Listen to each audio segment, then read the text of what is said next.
सच्चिदानंद सद्गुरु साईनाथ महाराज की जय। శ్రీ సాయి సచ్చరిత 33వ అధ్యాయం. శ్రీ గణేశాయ నమః. శ్రీ సరస్వత్యై నమః. శ్రీ గురుభ్యో నమః. శ్రీ కులదేవతాయై నమః. శ్రీ సీతారామచంద్రాభ్యాం నమః. శ్రీ సద్గురు సాయినాథాయ నమః. ఇప్పుడు సాధు సజ్జనులకు వందనం చేస్తున్నాను. వారి కృపావలోకనం పాతక పర్వతాలను దహించి తక్షణం కలిమలాన్ని క్షాళనం చేస్తుంది. అట్టి వారి ఉపకారాల రాశి జన్మ జన్మలకు తీరదు. వారి మామూలు మాటలు హితోపదేశాల వలె పరమ శాశ్వతమైన సుఖాలను కలుగజేస్తాయి. వారి మనసులో ఇది నాది, అది ఇతరులది అన్న భావం ఉండదు. ప్రాపంచిక భేదభావాల ఆలోచనలు వారి మనసులో కలుగవు. గత అధ్యాయంలో గురువు యొక్క విశిష్టతను గూర్చి సంక్షిప్తంగా నిరూపించబడింది. ఇప్పుడు ఈ అధ్యాయంలో శ్రోతలు విభూది యొక్క మహిమను వినండి.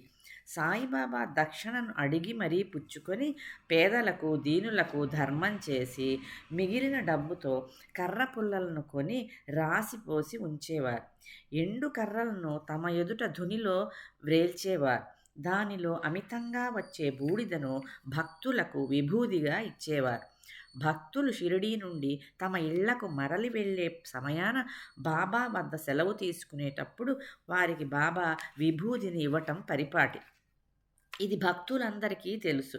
అంతేకాదు, బాబా విభూదిని పట్టుకురండి అని అంటే ఇప్పుడు బాబా అనుమతి అయింది అని తలచి సంతోషంగా మరలి వెళ్ళిపోయేవారు. అట్లే వారు షిరిడీలో ఉన్నంత వరకు ఉదయం, మధ్యాహ్నం, సాయంకాలం విభూదిని ఇవ్వకుండా ఎవరిని రిక్తహస్తాలతో పంపేవారు కాదు. ఇది ప్రతిరోజు జరిగే కార్యక్రమం. అయితే ఆ విభూది యొక్క లక్షణం ఏమిటి? నిత్యము మసీదులో అవిరామంగా ధుని ఎందుకు? రోజూ విభూదినివ్వటానికి ఆ కార్యక్రమం ఎందుకు? బాబా ఉద్దేశం ఏమిటి? వారి సూచన ఏమిటి? అంటే విశ్వంలోని సకల దృశ్యాలు బూడిద వంటివని నిశ్చయంగా తెలుసుకోవాలి అని. ఈ శరీరం కూడా పంచభూతాల కాష్టం. భోగాలను అనుభవించటానికి మిగిలి ఉంటుంది. భోగాలు ముగిసిపోగానే నిశ్చేష్టగా పడిపోయి ఇది వట్టి బూడిద అని స్పష్టమవుతుంది. మీది నాది కూడా ఇదే స్థితి. ఇది మీ స్మృతిలో ఉండాలని అహర్నిశలు నాకు కూడా ఇది తెలిసి ఉండాలని విభూదిని ఇస్తాను. అఖిల విశ్వం మాయ యొక్క ప్రదర్శనం. బ్రహ్మ మాత్రమే సత్యం, బ్రహ్మాండం అసత్యం. ఈ నిజానికి విభూది గుర్తు. దీనిని బాగా తెలుసుకోవాలి. ఇక్కడ ఎవరికి ఎవరూ లేరు. భార్యాబిడ్డలు, మామ, అల్లుడు అని ఎవరూ లేరు. నగ్నంగా వచ్చాం, నగ్నంగానే వెళ్ళిపోతాం. దీనిని విభూది గుర్తుకు తెస్తుంది. ఈ విభూదిని అద్దుకుంటే ఆది వ్యాధి బాధలు తొలగిపోతాయి. కానీ ఈ విభూది యొక్క నిగూఢమైన తత్వార్థం వివేకంతో కూడిన పూర్ణ వైరాగ్యం. ఇవ్వగలిగినంత దక్షిణను ఇచ్చి ప్రాపంచిక వ్యవహారాలయందు వైరాగ్యాన్ని సాధించిన తరువాత మెల్లమెల్లగా నివృత్తి యొక్క వైరాగ్య లక్షణాలు మనకు అర్థమవుతాయి. వైరాగ్యం అబ్బినా దానితో పాటు వివేకం లేకపోతే ఆ వైరాగ్యం మట్టి కొట్టుకుపోతుంది. అందువలన విభూతి విలువను తెలుసుకోండి. వివేక వైరాగ్యాల జంట వలనే విభూది దక్షిణల జత. ఇవి లేకపోతే భవసాగర తీరాన్ని చేరటం అత్యంత కష్టం. పెద్దలు, పిల్లలు బాబా దర్శనానికి వచ్చి వినయంగా వారి చరణాలను నమస్కారం చేస్తారు. వారు తిరిగి వెళ్ళిపోయేటప్పుడు బాబా వారికి విభూదిని ఇస్తారు. నిత్యం మసీదులో ధుని అహర్నిశలు అక్షయంగా ప్రదీప్తంగా మండుతుంది. అందులోని విభూదినే బాబా భక్తులకు పిడికెళ్లతో ఇచ్చి సాగనంపేవారు. ప్రసాదమని విభూదిని ఇచ్చేవారు. తన బొటనవేలితో భక్తుల నొసటన అద్ది అట్లే తమ చేతిని వారి శిరస్సుపై ఉంచి వారికి శుభాశీస్సులు ఇచ్చేవారు. ఊది, విభూది, బూడిద ఇవి 3 పదాలు, కానీ అర్థం మాత్రం ఒక్కటే. బాబా ఇదే ప్రసాదాన్ని నిత్యం నిరాటంకంగా నిరవధికంగా పంచేవారు. ప్రపంచం బూడిదతో సమానం. మనం ఇలా బూడిదైపోయే రోజు తప్పక వస్తుందని గుర్తుంచుకోవాలి. ఇది విభూది యొక్క మహిమ. తామరాకుపై నీరు వలె నశ్వరమైన ఈ శరీరం పతనమైపోయేదే కనుక దానిపైన అభిమానాన్ని త్యజించాలి అని విభూది ప్రధానం తెలియజేస్తుంది. విశ్వవ్యాప్తి అంతా నిజంగా బూడిద వలె నిస్సారమైనదని నిర్ధారణగా తెలుసుకొని జగత్తు యొక్క మిథ్యత్వాన్ని గ్రహించండి. సత్యమైనది విభూదియే అని తెలుసుకోండి. విభూది అంటే కేవలం మట్టి, సకల వస్తువుల నామరూపాల అంతిమ గతి. ఈ జగత్తులో వస్తువుల మార్పు కేవలం నామమాత్రమే, నిజానికి అంతా మట్టియే. ప్రేమ ఉప్పొంగినప్పుడు బాబా స్వయంగా పాటలు పాడుతుండగా విన్నాం. వానిలో ఊదిని గురించిన చిన్న ముక్కను శ్రోతలు శ్రద్ధగా వినండి. రామతే రామ ఆయోజీ ఆయోజీ ఊదియాంకి గోనియా లాయోజీ. రాముడు తిరుగుతూ తిరుగుతూ వచ్చాడు, ఊది సంచులను పట్టుకొని వచ్చాడు. మనసు ఉల్లాసంగా ఉన్నప్పుడు బాబా ఎంతో సంతోషంగా, అత్యంత శ్రావ్యంగా మాటిమాటికి ఈ 2 పాదాలను పాడేవారు. సారాంశం: బాబా యొక్క ఈ ధుని ఎన్నో విభూది సంచులను ప్రసవించింది. వానిని లెక్కించటం ఎవరితరమూ కాదు. ఈ విభూది పరమ శుభప్రదం. విభూది ప్రధానంలోని గూఢార్థాన్ని, భావార్థాన్ని మరియు పరమార్థాన్ని గ్రహించి శ్రోతలు తమ శ్రేయస్సు కొరకు, యోగక్షేమాల కొరకు విభూది గురించి అడుగుతుంటారు. అలా అడగకపోతే విభూదిలోని మహత్యం ఎలా విస్తరిస్తుంటుంది? సాయిబాబా పరమార్థంలో ధురీణులు భక్తుల యొక్క ప్రాపంచిక కోరికలను తీర్చి వారికి పరమార్థాన్ని ప్రసాదిస్తారు. ఈ విభూదికి సంబంధించిన భక్తుల యోగక్షేమ కథలు అసంఖ్యాకంగా చెప్పవచ్చు, కానీ గ్రంథం విస్తరించకుండా సంక్షిప్తంగా చెబుతున్నాను. నారాయణ మోతీరాం ఇంటి పేరు జానీ. ఇతడు నాసిక్లో గృహస్థుడు, వంట బ్రాహ్మణుడు. బాబా యొక్క భక్తుడైన ఈ నారాయణరావు రామచంద్ర వామనరావు మోడక్ అనే బాబా యొక్క మరొక భక్తుని ఇంట నౌకరీ చేసేవాడు. ఇతడు బాబా శరీరంతో ఉన్నప్పుడు తల్లిని వెంటబెట్టుకొని బాబా దర్శనానికి వెళ్ళాడు. అప్పుడు బాబా తమంతట తామే అతని తల్లితో, ఇక ముందు నౌకరీ చేయటమనే సేవాధర్మం ఉండదు అని ముందుగానే సూచించారు. ఈ బానిస బ్రతుకుకు స్వస్తి చెప్పి స్వతంత్రంగా ఏదో వ్యాపారం చేసుకోవటం ఇంతకంటే మంచిది అని అన్నారు. తరువాత కొంతకాలానికి భగవంతునికి దయ కలిగింది. పరాధీనతలోని అతని నౌకరీ వదిలింది. స్వతంత్రంపై ప్రీతి కలిగింది. దాంతో స్వశక్తితో భోజన వసతి గృహాన్ని అక్కడే స్థాపించాడు. దానికి ఆనందాశ్రమం అని పేరు పెట్టాడు. అందులో బాగా శ్రమపడగా అది దినదినాభివృద్ధి చెంది అతనికి పేరు ప్రఖ్యాతలు లభించాయి. అతని మనసు శాంతించింది.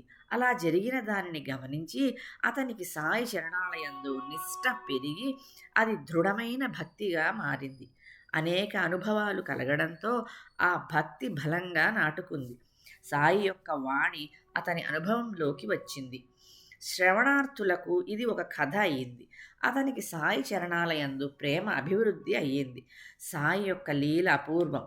బాబా ఎప్పుడూ ఏదైనా ఉత్తమ పురుషలో తమకు సంబంధించినట్లు చెప్పినా అదంతా ఇతరుల గురించి చెప్పినదే. జాగ్రత్తగా పరిశీలించిన వారికి ఇది ఎప్పుడూ అనుభవం అవుతుంది. తరువాత అలా అనుభవాలు కలిగిన కొద్దీ నారాయణరావుకు భక్తి ప్రేమలు బాగా పెరిగాయి. అతనికి సంబంధించిన మరొక విషయాన్ని భక్తిభావంతో వినండి. నారాయణరావు మిత్రునికి ఒకరోజు అకస్మాత్తుగా తేలు కుట్టి చాలా బాధ కలిగింది.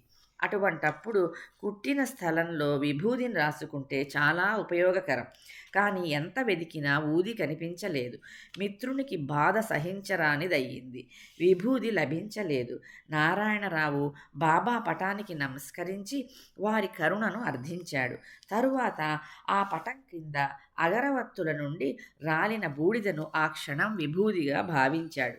సాయినామ మంత్రాన్ని నోటితో ఉచ్చరిస్తూ ఒక చిటికెడు తీసి తేలు కుట్టిన చోట అద్దాడు. భక్తిభావం ఎలా ఉంటే అనుభవం కూడా అట్లే ఉంటుంది.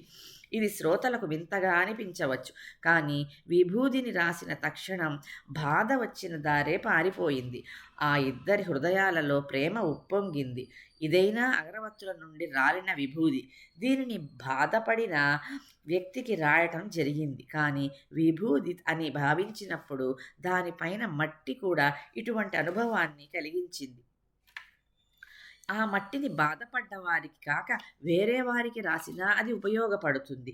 ఒకసారి ఒక భక్తుని కూతురు గ్రంథి జ్వరంతో బాధపడుతూ ఉందని వేరే ఊరిలో ఉన్న తండ్రికి అకస్మాత్తుగా వార్త అందితే ఆ భక్తుడు చింతించసాగాడు. అందువల్ల నానాకు కబురు పెట్టాడు. అతని కుమార్తె వేరే గ్రామంలో ఉంది. మీరు బాబాను ప్రార్థించి నా దుఃఖాన్ని దూరం చేయండి, విభూది ప్రసాదాన్ని పంపండి అని నానా చందోర్కర్ని వేడుకున్నాడు. ఆ కబురు తీసుకుని వెళ్ళేవానికి నానా కూడా దారిలోనే కలిశాడు. అప్పుడు నానా భార్యతో కళ్యాణ్ వెళుతున్నాడు. ఠాణా పట్టణం స్టేషన్ వద్ద నానాకు ఈ కబురు అందింది. అయితే అతని వద్ద విభూది లేదు. దారిలో నేలపైన మట్టిని తీశాడు. అక్కడే దారిలో నిలబడి సాయి సమర్థుని ప్రార్థించి వెనుకకు తిరిగి తన భార్య నొసటన ఒక చిటికెడు రాశాడు. ఇక్కడ భక్తుడు తన కూతురు ఉన్న ఊరికి వెళ్ళి అక్కడ విషయాన్ని తెలుసుకొని చాలా ఆనందించాడు. ఆ అమ్మాయికి 3 రోజులు అత్యంత తీవ్రమైన జ్వరం వచ్చి ఆమె ఆ బాధకు నీరసించిపోయింది. ఆ ముందు రోజే కొంచెం నయమై విశ్రాంతి కలిగింది. చూడగా నానా బాబాను ప్రార్థించి మట్టిని విభూదిగా భావించి భార్య నొసటన అద్దినప్పటి నుండి ఆమె బాధ తగ్గింది. బాధ గురించిన ఈ కథ ఇలా ఉండని, మంచి అవకాశం వచ్చినప్పుడు మరలా సవిస్తరంగా చెప్పవచ్చు. ఇది విభూదిని గురించిన చిట్కా. ప్రేమమయుడైన ఈ నానా చందోర్కరు జామ్నేర్లో మామలతదారుగా ఉన్నప్పుడు భక్త కళ్యాణ తత్పరుడైన సాయిబాబా చేసిన చమత్కారాన్ని వినండి. ఈ విభూది యొక్క మహిమ అపారం. శ్రోతలు శ్రవణ తత్పరులవండి. చాలా ఆశ్చర్యాన్ని కలిగించే రెండవ ఊదీ చమత్కారాన్ని చెప్తాను. నానా యొక్క కుమార్తె ప్రసవ సమయం ఆసన్నమై సహించలేని ప్రసవ వేదన పడుతూ జామ్నేరు నుండి సాయి సమర్థునికి ఎన్నో విధాల పిలువసాగింది. జామ్నేరులోని ఈ పరిస్థితి షిరిడీలో ఎవరికీ తెలియదు. సాయిబాబా సర్వజ్ఞులు, సర్వవ్యాపకులు. జగత్తులో వారికి తెలియనిది ఏదీ లేదు. భక్తులతో ఏకాత్మత కలిగి ఉండడం వలన నానా యొక్క అవస్థను తెలుసుకున్న సాయి సమర్థుల హృదయం ద్రవించింది. వెంటనే ఏం చేశారంటే నానాకు విభూదిని పంపించాలని వారికి అనిపించింది. ఇంతలో రామ్గీర్ బువా అను గోసావి మనసులో తన ఊరికి వెళ్ళాలన్న కోరిక కలిగింది. అతడు ఊరు ఖాండేష్లో ఉంది. ప్రయాణానికి సిద్ధమై అతడు మసీదుకు బాబా దర్శనానికి వారి పాదాల వద్దకు వచ్చాడు.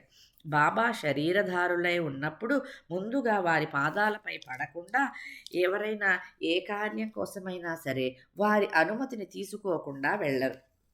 వివాహం కానీ, ఉపనయనం కానీ, విధి విధానాలతో చేసే ఏ శుభకార్యం కానీ, ఏ సంకల్పం కానీ బాబా యొక్క సమ్మతి అవసరం. వారి సంపూర్ణ అనుమతి, వారి ఆశీర్వాదం, వారి విభూది ప్రసాదం లేకపోతే ఏ కార్యమైనా నిర్విఘ్నంగా జరగదని అందరి దృఢ విశ్వాసం. ఊరిలోని ఈ పద్ధతిని అనుసరించి రామ్గీరు వచ్చి బాబా పాదాలకు వందనం చేసి బయలుదేరడానికి అనుమతిని ఈ దాసునికి ఇవ్వండి అని అడిగాడు. అతనిని బాబా ప్రేమగా బాపూగీర్ అని పిలిచేవారు. సరే, నీవు సంతోషంగా ఊరికి వెళ్ళు. దారిలో కాస్త విశ్రాంతిని తీసుకో. ముందుగా జామ్నేరుకు వెళ్ళి నానా ఇంటి వద్ద ఆగు. వారి సమాచారాలను తెలుసుకొని నీవు ముందుకు సాగిపో అని చెప్పారు. మాధవరావు దేశపాండేతో, శ్యామ, ఈ గోసావి వెంట నానాకు పంపటానికి అడ్కరు వ్రాసిన ఆరతిని కాగితంపై రాసి ఇవ్వు అని చెప్పారు. తరువాత గోసావికి విభూదినిచ్చి మరికొంత విభూదిని పొట్లం గట్టి అతని చేతికిచ్చి బాబా నానాకు పంపారు. ఈ పొట్లాన్ని, ఆరతిని తీసుకొని వెళ్ళి నానాకి ఇవ్వు. వారి క్షేమ కుశల పరిస్థితిని తెలుసుకొని మీ ఊరికి వెళ్ళు అని చెప్పారు. శ్రీ సాయి సచ్చరితంలో 33వ అధ్యాయం ప్రథమ భాగం సమాప్తం. श्री सच्चिदानंद सद्गुरु साईनाथ महाराज की जय।